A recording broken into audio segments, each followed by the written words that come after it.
My son that worked for me here, we were looking at a shot, and I was very happy with the shot, and I put it down. And he said, "That's a nice shot." I said, "Yeah, I was just thinking it was a nice shot." And then he just looked at me and said, "Well, it should be. You've been doing it long enough." My name is Albert Watson, and I've been a photographer now for 40 years.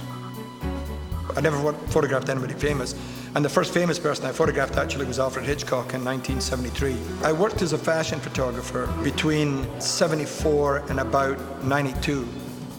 And by 1992, we'd done more than 280 covers of Vogue and 100 covers of Harper's Bazaar, and last week's Rolling Stone I shot the cover of, so I still do a lot of Rolling Stone. And I worked a lot in the 70s for Andy Warhol and Interview magazine.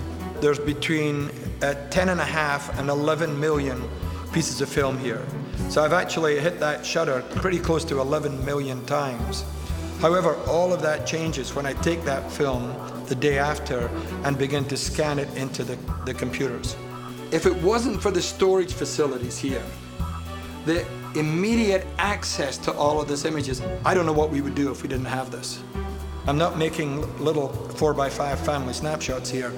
We have prints here that are made from as many as 9 8x10s. They're massive, massive, massive files. So we really need massive storage capacity to do that. If you look at an image like this, right here, now this is made up of multiple 8x10s. You look here at what is really like about 2% of the picture, but look at the sharpness that's in this image. You see the 12 there? It's on this bar here. This print would have to go up to billboard size before you get that 12. If you were taking that in a 35mm, you would never pick anything like that up.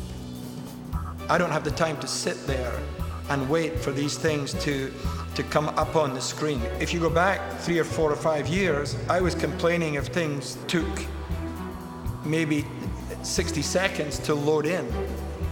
And of course now they're loading in 10 seconds, and I'm complaining. So I'm sure that within the next 2 or 3 years, I'm sure it's going to be close to being instant. But you know, photographers are never happy. They want everything immediately, and they want things to happen instantly. That's the nature of photography.